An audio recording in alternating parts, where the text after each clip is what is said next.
Hai semuanya, balik lagi sama aku Akila. Ini adalah kamar tidur aku, kelihatannya baik-baik aja, dia rapi, bersih, nyaman juga. Tapi kalau kalian lihat ke sisi bagian samping kamar aku, dindingnya itu udah rembes, kena air, terkelupas, dan kadang-kadang itu sampai kena rak buku sama meja belajar aku, jadi basah gitu. Di video ini aku bakal jelasin prosesnya dari awal, mulai dari proses pemindahan barang untuk ngosongin kamar. Abis itu aku juga bakal unboxing beberapa barang yang aku belinya di Tokopedia, dan seperti biasa setiap belanja aku selalu pakai Shopback biar dapat cashback tambahan. Untungnya tuh lumayan banget, jadi kalian itu kayak nggak merasa bersalah gitu loh kalau belanja banyak-banyak. Di Shopback ada banyak banget pilihan e-commerce-nya, mulai dari Lazada, Tokopedia, Blibli, Zalora, sampai e-commerce travel kayak Agoda, Tiket.com, dan lain-lain. Aku bakal jelasin cara pakai Shopback di video ini supaya kalian bisa kumpulin cashback sebanyak aku. Makanya kalau belanja online mulai dari Shopback aja. Sebelum mulai renovasi kamar, hal pertama yang harus aku lakukan adalah beresin barang-barang. Jadi kamar aku itu dikosongin, semua barang-barang harus dikeluarin dari kamar, karena nantinya dinding aku bakal dicat ulang. Terus ada satu sisi dimana dinding aku dilapisin sama kayak granit gitu karena bocor, dan lantai aku bakal dikasih vinil. Biar barang-barang aku yang kecil-kecil ini, perintilan-perintilan ini nggak berdebu, nggak kotor kena cat juga, akhirnya aku harus pindahin keluar untuk sementara. Semua barang-barang yang ada di laci aku jadiin satu di kardus supaya nanti kalau aku mau balikin lagi ke meja belajar aku nggak sulit. Terus papan aku yang nggak ditempel ini alias cuma disenderin, aku juga lepas dan aku taruh keluar. Terus untuk barang-barang yang biasanya ada di atas meja, itu aku taruh di dalam keranjang kayak gini. Setelah aku selesai ngosongin kamar, sekarang waktunya Pak Tukang yang ambil alih kamarku. Salah satu dinding di sisi kamarku bakal dilapisin sama granit karena dia bocor dan terkelupas. Kadang airnya tuh sampai mengganggu kegiatan aku, karena sampai kena meja sama rak buku gitu. Kalau kalian nanya, Kak kenapa sih kok nggak dicat ulang aja kamarnya? Jadi kalau dicat ulang itu takutnya nanti bakal rembes-rembes terus, kan jadinya capek. Karena sepertinya kamar aku ini struktur bangunannya kurang tepat, jadinya dia tidak mampu menahan air gitu loh kalau misalnya hujan. Makanya dikasih granit aja biar bisa selamanya gitu, biar nggak usah ada acara bocor-bocor lagi. Setelah proses pemasangan granit selesai, sekarang aku mau pasang vinil di kamar aku.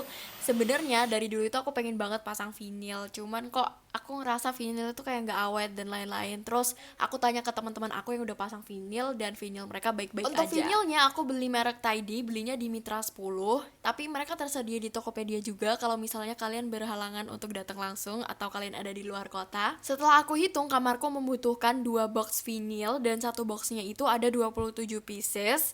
Harga satu boxnya sekitar 400.000, jadi 2 box ini aku menghabiskan sekitar 800 ribuan. Yang aku suka dari vinil ini, dia itu gampang dipotongnya, jadi kalau kalian mau menyesuaikan dengan ukuran kamar itu bisa banget.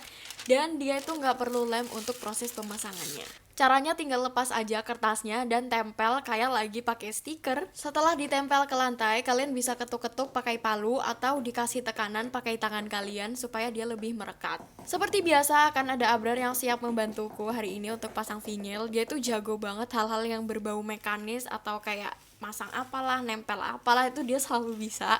Jadi aku butuh bantuannya. Proses pemasangan vinilnya sendiri nggak begitu lama, mungkin dari sore jam 3 sampai jam 6 gitu, sekitar 3 jaman. Tapi ya so far pastinya lebih cepat sih daripada kita harus masang vinil manual yang pakai lem. Untuk bagian yang tertutup seperti bawahnya dipan kasur, bawahnya lemari, itu nggak aku kasih vinil supaya lebih hemat dan ngepres baja. Yang bikin lama dari proses pemasangan vinil ini adalah sudut-sudut yang ukurannya itu kecil dan sulit dijangkau, jadinya kita harus potong manual satu-satu. Kurang lebih hasilnya seperti ini. Aku puas banget sama vinilnya Tidy karena dia super presisi, terus permukaannya juga bertekstur dan gak sulit untuk dibersihin. Semoga awet sih. Selanjutnya aku juga beli kipas yang warna putih. Ini tuh dia simple banget terus estetik dengan harga 250.000. Aku belinya di Tokopedia dan dia tuh portable gitu. Jadi kita bisa ngecas terus kita bisa pakai tanpa harus kecolok di stop kontak. Aku lumayan kaget waktu tahu ukuran kipasnya ini ternyata cukup besar dan pas banget. Meskipun kipas ini adalah kipas portable, anginnya itu beneran kenceng dan kita bisa atur sampai 3 kecepatan. Kipasnya juga gak berisik meskipun anginnya kenceng. Fitur terakhir yang paling aku suka, kipas ini tuh bisa geleng-geleng atau bisa noleh-noleh kayak kipas-kipas biasa. Buat aku dengan harga 250 oke banget. Seperti yang aku bilang di awal video tadi, aku bakal ajarin ke kalian gimana caranya pakai Shopback. Yang pertama, kalian tinggal download dulu di App Store, nanti linknya aku taruh di description box, terus kalian bisa buka aplikasi Shopback. Setelah itu, kalian bisa pilih e-commerce yang bakal kalian pakai hari ini, dan hari ini aku bakal pakai Tokopedia. Shopback akan otomatis mengarahkan kalian ke Tokopedia, dan kalian tinggal belanja apapun yang kalian mau. Hari ini aku pengen coba belanja kipas. Setelah itu, kalian tinggal belanja aja kayak biasa, kalian bisa masukin ke keranjang, terus kalian bisa check out. Nah, nanti kalau transaksinya udah selesai, saldonya akan masuk ke akunmu setelah transaksi terverifikasi. Sesimpel itu untuk pakai Shopback, nanti cashbacknya bisa dicairin jadi pulsa atau bisa ditransfer ke rekening bank kalian. Kapan lagi belanja tapi untung double-double? Yuk, mulai dari Shopback. Yuk balik lagi ke unboxing. Nah ini aku beli kotak tisu kayu, harganya 50.000, tapi dia di satu sisi tuh kayak ada mereknya gitu, cuman gak apa-apa, kita bisa pakai sisi baliknya. So far aku puas banget sama barangnya, kayunya juga bagus dan ini gede banget jadi muat banyak. Setelah unboxing barang, kita balik lagi ke proses makeover kamar aku. Untuk dindingnya udah beres dan lantai vinilnya juga udah beres, sekarang waktunya kita bersih-bersih. Kemarin sebelum granitnya ditempel ke dindingnya itu dipalu dulu, kayak dibuat lubang-lubang kecil supaya granitnya bisa nempel sempurna. Gara-gara itu kamar aku jadi kotor, terus debu-debu dinding itu juga pada nempel di lemari, di pintu, di meja aku, jadinya aku harus lap satu-satu. Setelah semuanya udah aku lap, sekarang waktunya aku nyapu lantai kamarku untuk pertama kalinya setelah diganti jadi vinyl. Setelah lantai kamarku aku kasih vinyl, nggak cuman jadi lebih bagus, tapi jadi kerasa lebih kayak lebih enak kali ya, soalnya warna vinilku gelap. Kalau misalnya ada rontokan rambut itu nggak bakal kelihatan langsung kayak dulu lantaiku sebelum ada vinilnya. Kalian masih ingat kan sama kursi kerja yang kemarin aku beli? Nah ini tuh juga udah kotor, apalagi kemarin waktu ditaruh di ruang tengah yang berdebu, dia tuh kayak nempel semua gitu debunya. Kesalahan aku waktu renovasi, meskipun barang-barangnya udah dikeluarin, tapi nggak aku kasih penutup kain atau plastik, jadinya kursi aku tetap kotor. Selanjutnya aku juga mau nyuci korden aku yang udah lama gak dicuci, sama aku juga ganti spray. Makeover kamar ini adalah kesempatanku untuk deep cleaning atau ngebersihin yang bener-bener sampai dalam-dalamnya. Di sini aku mulai dari laci penyimpanan, semuanya aku keluarin satu persatu, aku lap-lapin satu persatu, baru aku susun lagi seperti semula. Mungkin sebagian orang itu mager banget kalau misalnya harus beres-beres kayak gini, tapi kebalikannya, kalau aku itu beres-beres adalah salah satu hal yang aku nikmatin banget, alias jadi me time. Aku pengen banget kalian denger suara secara langsung waktu aku bersih-bersih, jadi video ini bakal aku selingin sama ASMR.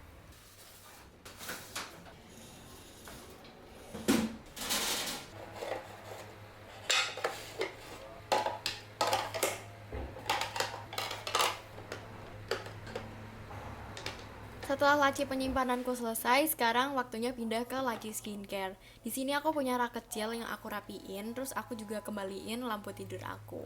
Semua hiasan yang ada di atas rak ambalan juga aku bersihin satu-satu, karena jujur ini adalah salah satu barang yang udah lama gak aku bersihin. Setelah aku rapiin barang-barang yang ada di atas ambalan, aku kembaliin meja kecil kayu aku di samping laci skincare. Meja kecil ini dulu tempatnya ada di samping kiri laci skincare atau sebelah kanan pintu, tapi aku pindahin karena dulu terkesan sempit banget. Setelah itu aku kembali ke bagian meja belajar utama aku dan waktunya rapiin stationery.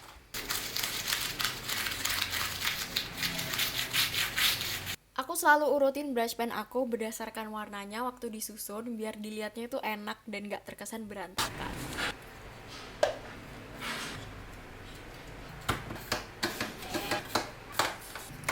Setelah brush pen organizer, aku beralih ke acrylic organizer yang aku punya, dan ini semuanya aku isi dengan stationery yang aku punya. Saat ini aku nggak cuman rapiin ulang aja, tapi aku juga declutter, jadi mana-mana aja brush pen yang udah nggak bisa dipakai dan mana aja brush pen yang masih mau aku simpan. Sekarang aku udah mengurangi pembelian stationery karena aku nyatetnya digital. Aku cuman beli stationery kalau dibutuhin buat kuliah aja. Kalau ditanya, Kak, ada penyesalan nggak sih koleksi stationery sampai sebanyak itu? Jawabannya adalah enggak, karena sampai sekarang pun aku masih suka stationery. Tapi karena aku merasa stationery aku sudah cukup lengkap, jadinya aku nggak perlu beli-beli lagi, kecuali kalau dikirimin sama brand. Terus kalau ditanya mau bazir nggak sih beli-beli stationery tapi nggak dipakai? Kalau menurut aku, selama itu buat kesenangan aku, selama itu buat kebahagiaan aku, dengan mengoleksi stationery itu nggak buang-buang uang, karena kalau aku keluarin uang untuk itu ya akunya happy. Dan sebanyak-banyaknya aku beli stationery itu nggak pernah ada stationery yang nggak pernah aku pakai, jadi semuanya tuh tetap aku pakai tapi gantian alias satu persatu. Semua organizer akrilik dan organizer buku aku kembalikan ke tempat semula dan aku lanjutkan dengan menempel ulang hiasan-hiasan yang ada di samping papan putih ini. Lalu aku lanjut dengan merapikan kembali barang-barang yang ada di keranjang ini. Aku fokus ke proses ngerapiin papan putih yang ada di meja aku sama ngerapiin stationery yang ada di laci. Nah, kalau kalian tanya, papan putih ini aku belinya di IKEA. Nanti linknya aku taruh di description box. Biasanya di Tokopedia itu ada jasip-jasipnya gitu.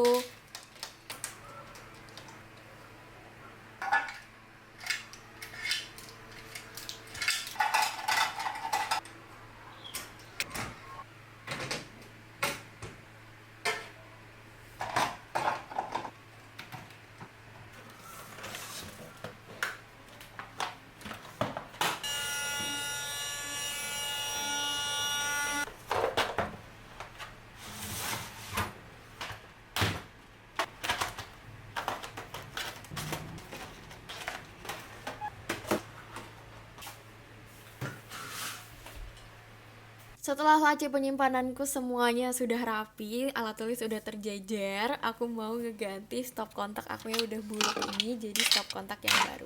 Waktu aku nge-scroll Tokopedia, tiba-tiba aku nemu stop kontak yang modelnya simple gini, terus aku kepikiran, kenapa aku nggak ngeganti stop kontakku yang di kamar ya? Akhirnya aku beli deh. Stop kontak yang lama bakal aku taruh di lantai bawah, dan ini harganya itu sekitar 16.000 atau 17.000 gitu. Nanti linknya aku taruh di description box.